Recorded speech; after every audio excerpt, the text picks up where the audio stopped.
They have to pay for their own stamps. I think it honestly depends on where you are in Pennsylvania. Jesus, come on. How can it depend? It's one state. She's a writer for In the Dark, Grownish, and the Marvel series She-Hulk. Welcome back, Kara Brown. Oh, hello. Oh, hello. I wave to you like waving means anything anymore. They can't take away waving. Not yet, at least. Let's get into it. What a week.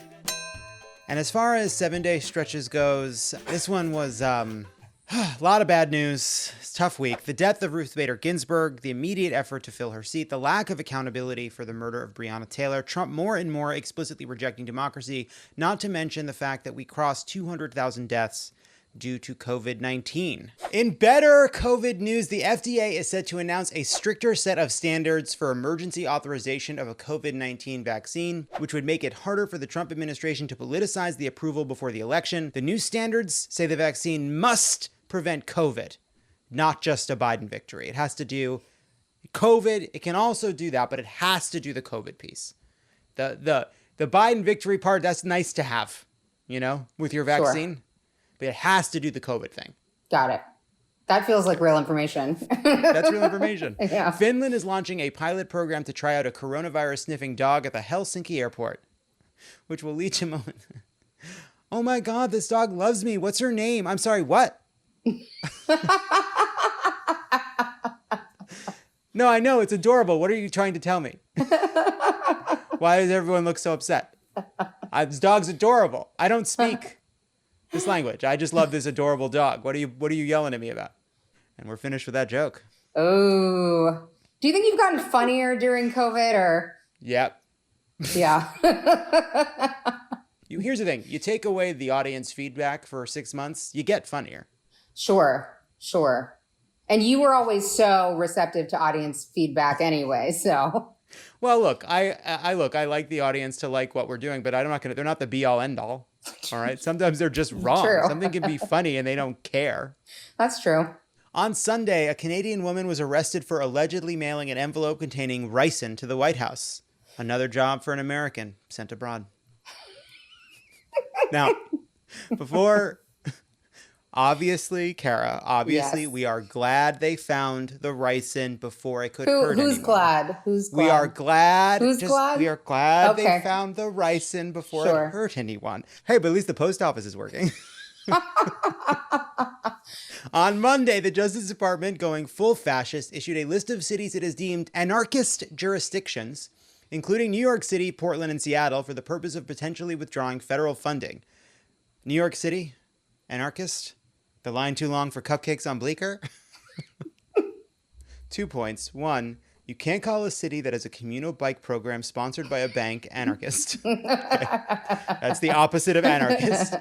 And this is incredibly small. But here's one bit of anarchy in New York City that I do think is solvable, and it is this. At Columbus Circle, half the subway stops are local and half of them are express. Uh-huh. I don't really understand that. So you just don't understand the New York subway system. I understand it. I'm saying I would like to make a small tweak. It should just be an express stop. That's my point. Sure. All of that back to anarchy. I got it. Tuesday was National Voter Registration Day. Apparently 750,000 people have now registered to vote through Snapchat. It's inspiring to see that people in 2020 are using Snapchat for more than just sending each other pictures, of their hanging chads. Why? Kara, don't applaud. You don't need to applaud that joke. Thank you so much for this applause. That's from Kara. Did you write that yourself? Did you get help with that? Yep, I'll take credit for it, sure.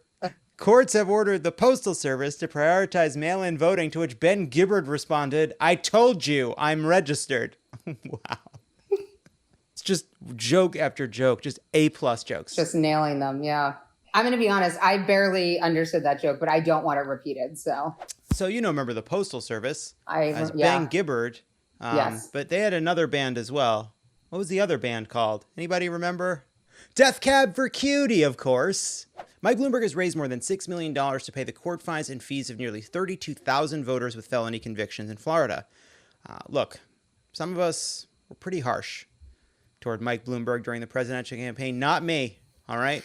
Never said a bad word about him. And I just want to say to all those people that mocked Mr. Bloomberg, shame on you. My bedtime story each night is Elizabeth Warren undressing that man on live television. But thank you for the money.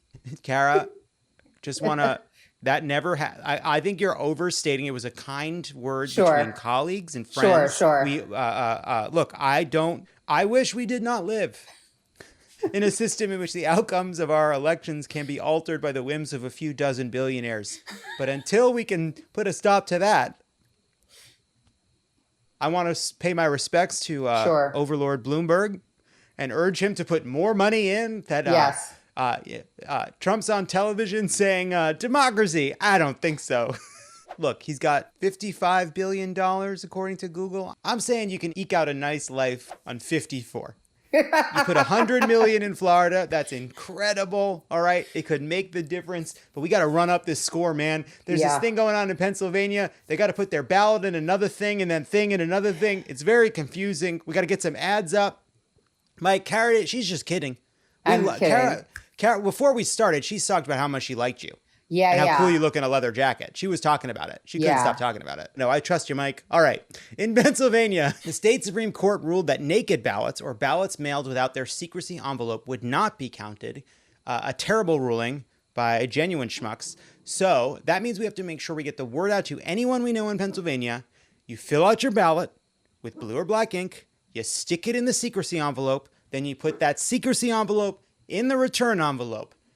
You need both envelopes. Then you sign and date that one. Jesus. Then you make sure you have postage. Then you return it. You text everyone you know in that state, in the Commonwealth of Pennsylvania. You need both fucking envelopes. We have to drill it into everybody's heads. You have friends in Pennsylvania. You know people there, or you're there. We're going to tell everybody. Both fucking envelopes. That's the phrase. BFE. Both fucking envelopes. Kara, it should be easier. Russian doll your fucking vote. Yeah. They have to pay for their own stamps. It depends. All the information says that some of them I think it honestly depends on where you are in Pennsylvania. Jesus, come on. How can it depend? It's one state. So, you may need postage. If you do, get a stamp on that bad boy. You may not. If you don't, good for you. Good for you. Oh, God. Get those ballots in early. It should be much easier. That's crazy. On Wednesday, when Trump was asked if he'd commit to a peaceful transition of power after Election Day, he replied, well, we're going to have to see what happens. The bad news is that's a frightening thing for a person who controls the Justice Department to say. The good news is that he is saying this because he's afraid of losing. And the one thing I haven't seen anybody point out, a lot of the same skills needed to mount a successful pandemic response are also the skills you need to mount a successful coup. Discipline, the ability to organize, the ability to read to the bottom of a piece of paper without changing, without getting bored and wanting to turn to the television. So something to keep in mind.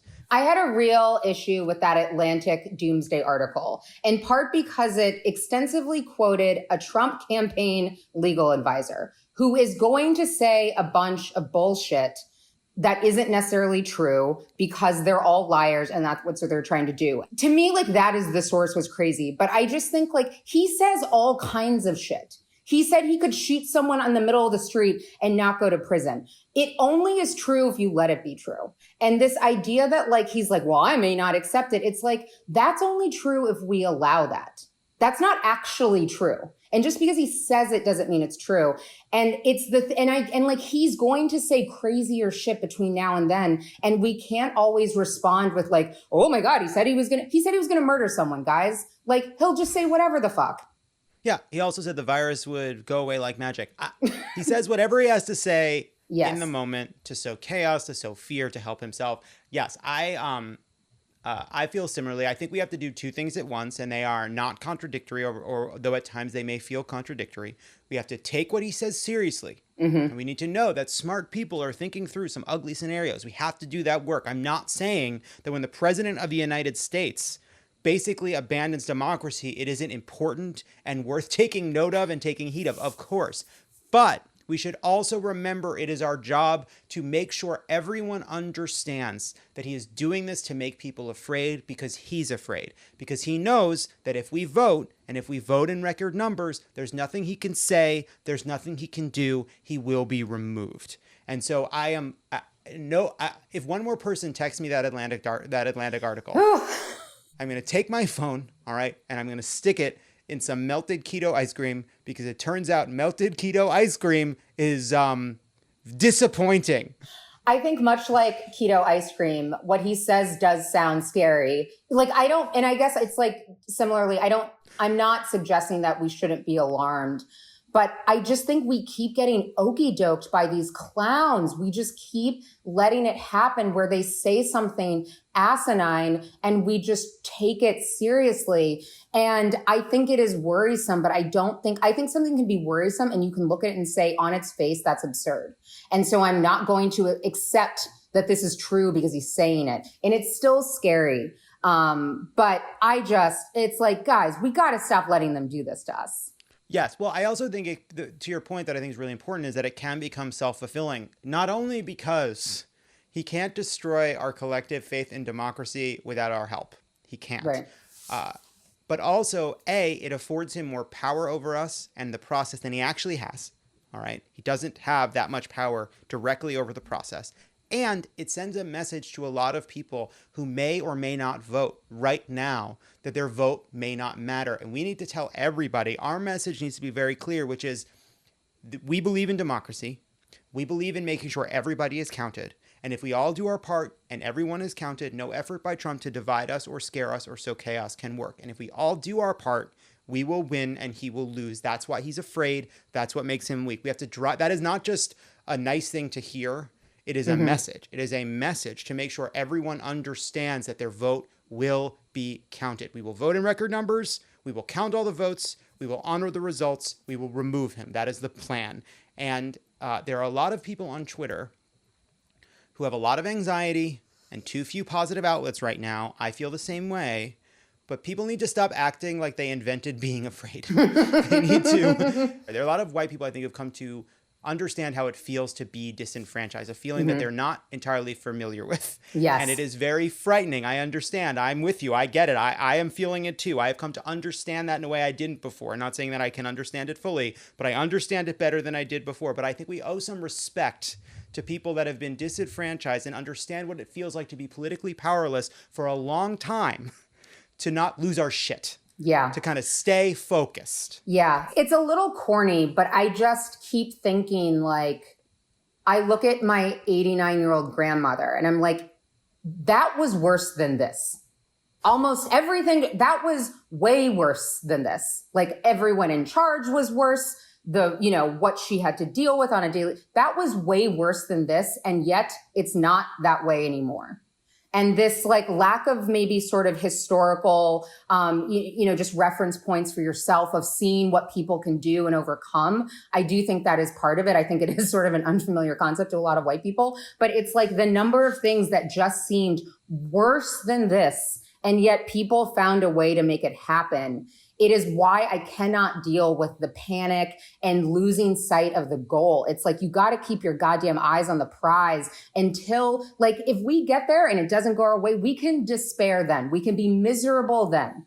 But until then, tighten up, do the work, get your shit together. Let's make an effort and see how it goes.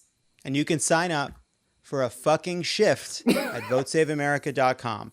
Make some calls, close your laptop. Yes. Don't use Twitter for a bit. Make some calls, do any donating that you can, do some texting. It will feel a lot better than ruminating over the worst case scenarios. How about we do our part to achieve what is a very achievable best case scenario? It is possible. We could, on election night, it could be terrible. It can be a disaster. We can also win. Imagine winning. Right. Take a moment. Kara Brown, so good to see you. Thanks for doing this. Thanks for having me. Got a few laughs. Next time, maybe we'll get some more. Perhaps.